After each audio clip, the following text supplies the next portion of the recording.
श्यावर रामचंद्र की जय।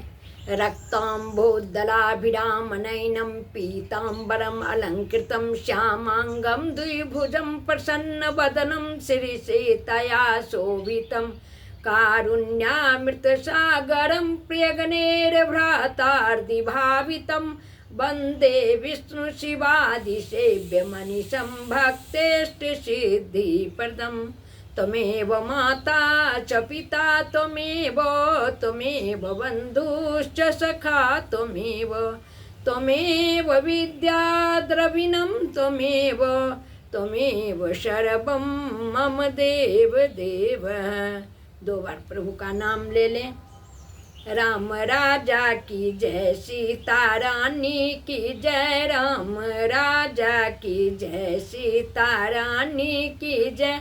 बोलो मिथिला अयोध्या की जय जय जय। बोलो मिथिला अयोध्या की जय जय जय।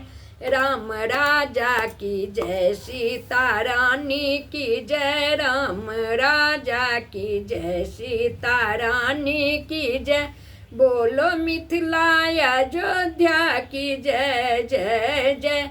बोलो मिथिला अयोध्या की जय जय जय। श्यावर रामचंद्र भगवान की जय। वीर बजरंग बली की जय।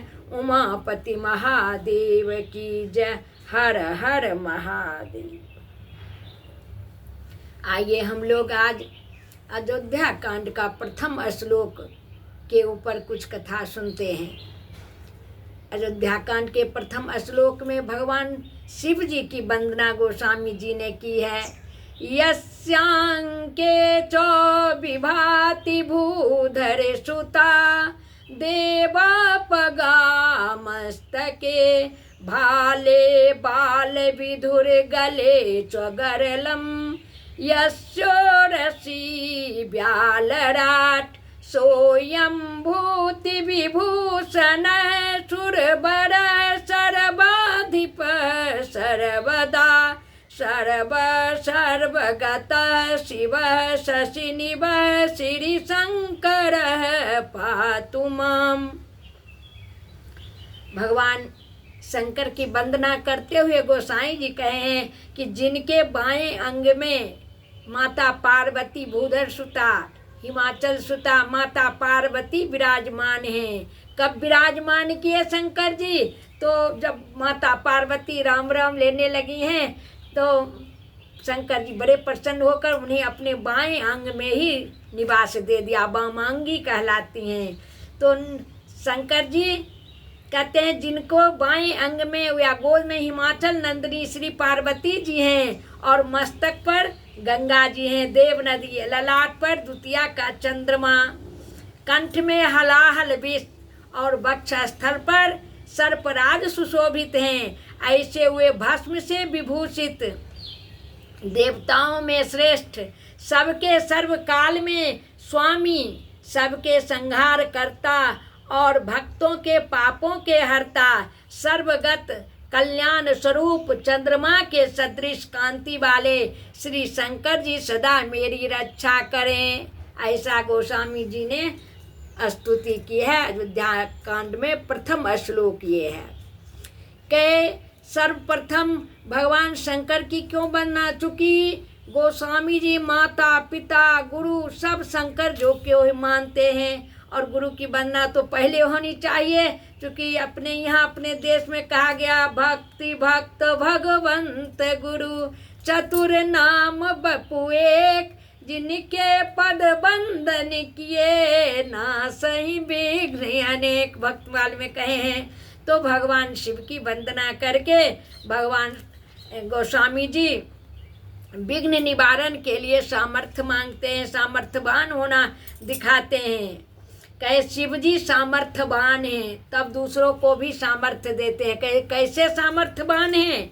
कहे 2 विपरीत चीज को धारण करके भी सावधान रहते हैं, इसलिए बड़े ही सामर्थ्यवान हैं। सम विषम, सुख दुख, भले बुरे, परस्पर विरोधी इत्यादि पदार्थों के अंग में सदैव धारण किए रहते हैं और सावधान हैं, किसी वेग से वो व्याप्त नहीं होते हैं। इसलिए शंकर जी के कहा क्या क्या विपरीत चीज है, तो सदा स्थिर और रहने वाली माता पार्वती हिमाचल की पुत्री हैं, उससे पता चलता है सदा स्थिर रहने वाली। और शुद्धता दिखाने के लिए माथे पर देव नदी गंगा जी सदा प्रवाहित होने वाली। दो विपरीत, एक सदा स्थिर रहती हैं, एक सदा चलते रहती हैं। और माथे पर चंद्रमा है, ललाट पर चंद्रमा है, तो तीसरा नेत्र अग्नि का है। चंद्रमा अमृत श्रावी है, तो उसको तिलक के रूप में माथे पर ललाट पर धारण किए हैं, और विष जो है वो कंठ में धारण किए हैं। एक से अमृत की वर्षा होती है, कंठ में धारण किए, क्योंकि हृदय में श्री सीताराम जी हैं। हृदय में पहुंच जाएगा तो उन्हें कष्ट होगा, और बाहर निकलेगा तो सारे जीव विष से हलाहल से दुखित होंगे। इसलिए शंकर जी कंठ में रख लिए और नीलकंठ कहलाए उस दिन से। भगवान दीनहीन कहा गया है कि जब चंद्रमा को राहु राक्षस जो अमृत पान कर लिया था, भगवान को बताए हैं, तो जब मस्तक कट गया तो केतु रूप में वह चंद्रमा को ग्रसने के लिए दौड़ा, तो चंद्रमा अपनी रक्षार्थ भगवान शिव के शरण में गए हैं, और भोले बाबा कहे डरो मत आओ, और उन्हें शरण दे दिए अपने मस्तक पर। ये सामर्थ्य दिखाया। गले तो गर्लम, गले में हलाहल विष धारण कर लिए, चूंकि बाहर सारे देवताओं समुद्र मंथन से जब हलाहल विष निकला तो सारे देवता जलने लगे, सारे लोग पृथ्वी जल जाती। यदि भगवान शिव की कृपा न होती तो उस हलाहल को उन्होंने कंठ में धारण कर लिया, और गले और हृदय पर जो है नागराज सर्प है। क्यों? वो भगवान के कथा के प्रेमी हैं, राम राम जपते रहते हैं शेषा नाग जी महाराज, इसलिए हृदय पर धारण किए। इससे भगवान शंकर के सामर्थ्य पता चलता है कि साक्षात मृत्यु को गले में धारण किए हुए हैं, हलाहल विष को कंठ में, हृदय पर सर्पराज को। वे हमेशा दूसरों के हित में ही लगे रहते हैं। हर हृदय मानस बाल मरालम, वे भगवान चूंकि सीताराम जी हृदय में हैं, इसलिए हृदय में न रखकर, बाहर भी न रखकर कंठ में धारण किया। भूत विभूषण कहकर पतित पावन जनाया। जो स्मशान अपवित्र जगह है वहाँ की विभूति भस्म लगाए रहते हैं अपने अंगों में, फिर भी बड़े पतित पावन हैं शंकर जी। अंग भूत मसान की सुमरत सुहावनी पावनी, वे पावन करते हैं। इस श्लोक में शिव जी के सगुण और निर्गुण दोनों रूपों का वर्णन किया गया है। आधे श्लोक में सगुण की और आधे में निर्गुण की। यश के भूत विभूषण सुरबर सगुण रूप है, सर्वाधिप सर्वदा सर्वगता यह निर्गुण रूप है। अथवा किन्हीं संतों का मत है कि आधे श्लोक में अपने आश्रितों का वर्णन किए हैं और आधे श्लोक में शिव जी के सौंदर्य का वर्णन है। आधे में पार्वती जी, गंगा जी, चंद्रमा, गरल और ब्यालराट सब उनके आश्रित हैं। शेष अर्ध श्लोक में शिव जी की शोभा है। ऐसा करके सूचित करते हैं कि इस कांड में, अयोध्या कांड में, आधे में तो श्री राम चरित्र है 156 दोहा में, और 156 के बाद जो है 170 तक का दोहा जो है 14 दोहा में भरत जी का आगमन है और दशरथ जी के कर्म जो हैं वो सब किए गए हैं। और फिर 170 से 326 तक भरत जी का है। पूरे 156 दोहा राम जी का, 156 दोहा भरत जी का। तो शंकर जी के इस आधे श्लोक से में उनका आश्रितों का वर्णन, आधे में उनकी शोभा का वर्णन से ये पता चलता है। विशेषण के भाव कहते हैं कि पर्वत जड़ है, उसकी पुत्री बाएं अंग में और देवता चेतन है, इसलिए वो देव नदी गंगा जी को मस्तक पर धारण किए हैं। यह सम विषम है, इसको स्वाभाविक लिए हैं।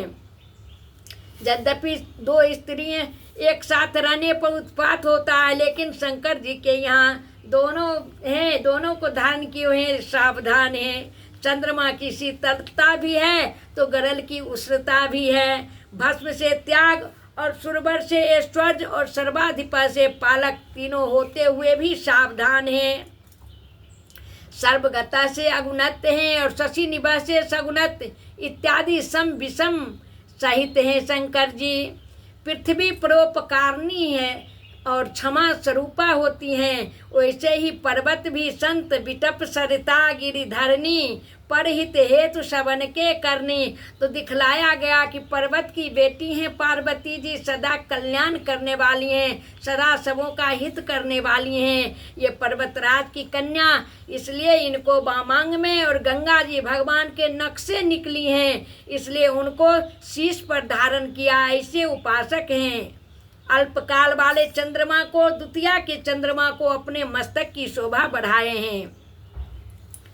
अग्नि नेत्र के तेज से उपासकों को कष्ट न पहुँचे, इसलिए चंद्रमा से अमृत श्रावी होता है। ऊपर में ही चंद्रमा का स्थान दिया है। विष धर कर संसार भर का उपकार किया।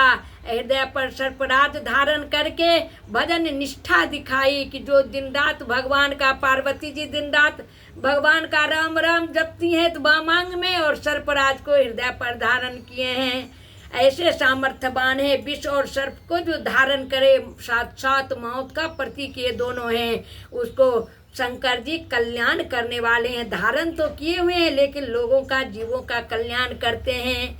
कहा गया है कि महात्माओं के पास भले और बुरे दोनों का निर्वाह हो जाता है। पार्वती जी और गंगा जी, चंद्रमा और सर्प, विष और भस्म, ऐश्वर्य और संहार, कल्याण इत्यादि सम विषम दोनों को शंकर जी के यहाँ निर्वाह हो जाता है। इसी भाव पर एक कवि ने कहा है कि धनुष बाण धारे लखत दीन नहीं होत उत्साह, टेढ़े सूधे सबन को है हरि हाथ निवार। दीन कवि भगवान श्री रामचंद्र जी के हाथ में धनुष टेढ़ा और बाण सीधा को देखकर कहे हैं कि भगवान जो सामर्थ्यशाली होते हैं उनके यहाँ सीधे और टेढ़े दोनों का निर्वाह हो जाता है। यह श्लोक जो है यह संके वाला, यह शार्दुल विकृति छंद है। शार्दुल माने सिंह होता है, जैसे सिंह जो है वन का राजा है, उसी प्रकार से छंदों का राजा शार्दुल विकृति है। गोस्वामी जी कहते हैं कि हे शिव जी, जिस तरह से सिंह सब जीवों की रक्षा करता है राजा होके, उसी तरह से आप भी मेरी रक्षा करें। बोल दे श्यावर रामचंद्र की जय। शंकर जी के चरणों में कोटि कोटि प्रणाम। गोस्वामी जी के चरणों में कोटि कोटि नमन करते हुए वाणी को विश्राम। 2 बार प्रभु का स्मरण। श्री राम जय राम जय जय राम, श्री राम जय राम जय जय राम, जय जय विघ्न हरन हनुमान। श्री राम जय राम जय जय राम, जय जय विघ्न हरन हनुमान। श्यावर रामचंद्र की जय, वीर बजरंग बली की जय, उमापति महादेव की जय, हर हर महादेव।